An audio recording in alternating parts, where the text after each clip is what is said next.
మన తండ్రి కుమార పరిశుద్ధాత్మ దేవునికి వందనాలు స్తోత్రాలు చెల్లించుకుంటూ దేవుడి దినమందు మనకిచ్చిన వాక్యము కీర్తనల గ్రంథము 44వ కీర్తన 3వ వచనం చదువుకున్నాం. వారు తమ ఖడ్గం చేత దేశమును స్వాధీనపరుచుకొనలేదు, వారి బాహువు వారికి జయమీయలేదు. నీవు వారిని కటాక్షించితివి గనుక నీ దక్షిణ హస్తమే, నీ బాహువే, నీ ముఖకాంతియే వారికి విజయము కలుగజేశాను. దేవుడి వాక్యం ద్వారా మనల్ని దీవించిన గాక.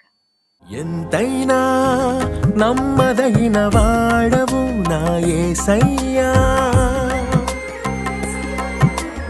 ఎంతైనా నమ్మదగిన వాడవు నా యేసయ్యా, కృపగల వాడవు, ప్రేమ పూర్ణుడవు నా యేసయ్యా,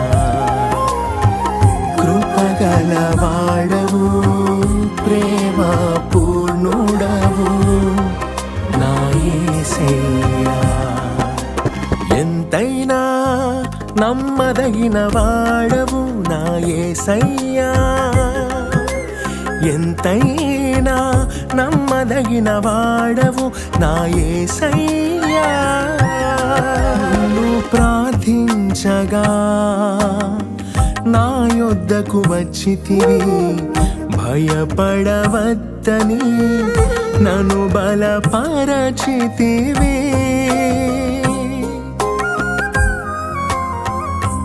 నిన్ను ప్రార్థించగా నా యొద్దకు వచ్చితివి, భయపడవద్దని నన్ను బలపరచితివి.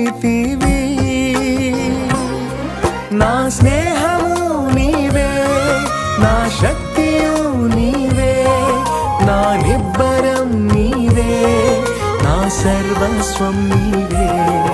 నా స్నేహము నీవే, నా శక్తియు నీవే, నా నిబ్బరం నీవే, నా సర్వస్వం నీవే, నీవే యేసయ్యా. ఎంతైనా నమ్మదగిన వాడవు నా యేసయ్యా, ఎంతైనా నమ్మదగిన వాడవు నా యేసయ్యా, కృపగల వాడవు, ప్రేమ పూర్ణుడవు నా యేసయ్యా, కృపగల వాడవు, ప్రేమ పూర్ణుడవు నా యేసయ్యా, ఎంతైనా నమ్మదగిన వాడవు నా యేసయ్యా, ఎంతైనా నమ్మదగిన వాడవు నా యేసయ్యా. మనకి విజయం రావాలి అంటే మన స్వశక్తి కానీ, మన మేధాశక్తి కానీ, మన దేహ దారుఢ్యం కానీ ఇవేవి అక్కర్లేదని ఈ వాక్యం తెలియజేస్తుంది. ఏమి కావాలి అంటున్నాడు దేవుడు ఇక్కడ? ఏమి అవసరం అవుతుంది మనకి జయము పొందడానికి అని వాక్యం తెలియజేయబడుతుంది. నీ బాహువే, నీ దక్షిణ హస్తమే, నీ ముఖకాంతియే వారికి జయంనిచ్చును అని కీర్తనకారుడు తెలియజేస్తున్నాడు. ఇది కోరహు కుమారులు రాసిన కీర్తన. కోరహు కుమారులకి దేవుని యొక్క బాహుబలం బాగా తెలుసు, దేవుని ముఖకాంతి బాగా తెలుసు. వారు ఏ విధంగా రక్షింపబడ్డారో మనకి తెలుసు. కనుకనే ఇక్కడ దేవుని యొక్క బాహుబలం గురించి, దేవుని యొక్క బలమును గురించి ఈ కోరహు కుమారుడు తెలియచేస్తున్నాడు. ఏమని అంటే, మనము విజయం పొందుకోవాలంటే మన శక్తి కాదు, వారి బాహువు కాదు, వారి దేశంను స్వాధీనపరచుకోవాలంటే వారికి ఏమీ కాదు, కానీ నీ ముఖకాంతి, నీ బాహుబలమే, నీ శక్తియే వారికి విజయం ఇచ్చింది అని ఇక్కడ తెలియజేస్తున్నాడు. కాబట్టి మనము కూడా మనం ఏ పని చేయాలన్నా మన బుద్ధి మీద ఆధారపడకూడదని వాక్యం తెలియజేయబడుతుంది. మనము ఏది ఆలోచన చేసినా కానీ అది నెరవేరకపోవచ్చని వాక్యం మనకు తెలియజేయబడుతుంది. మనము ఎంత కష్టించినా కానీ అది మనము పొందుకోలేమని, దేవుని కృప మనకి తోడుగా ఉంటేనే మనం పొందుకోగలమని ఈ వాక్యం మనకి తెలియచేయబడుతుంది. నీ బాహువే, నీ ముఖకాంతియే, నీ కటాక్షమే వారికి విజయం ఇచ్చానని వాక్యం తెలియజేస్తుంది. మనకి దేవుని ముఖకాంతియే, దేవుని కటాక్షం ఉంటే మనకు చాలు. దేవుని కటాక్షం మన మీద ఉంటే మనం ఏదైనాను సాధించగలుగుతాము. ఏదైనాను చేపట్టినప్పుడు దాన్ని విజయంతో మనము సంపాదించుకోగలుగుతాము అని వాక్యం తెలియజేయబడుతుంది. కనుక మనం దేవుని మీద ఆధారపడదాము.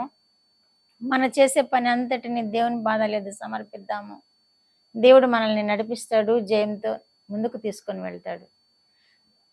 యెహోషువ గ్రంథము 24:14 కూడా దేవుని యొక్క కృపను మనం పొందుకోవాలి అంటే ఈ విధముగా తెలియచేస్తున్నాడు. మీరు దేవుని యొక్క కృప పొందుకోవాలంటే మీరు యెహోవా యందు భయభక్తులు కలిగండి, ఆయనను నిష్కపటముగాను సత్యముగాను సేవింపవలెను అని తెలియజేస్తుంది.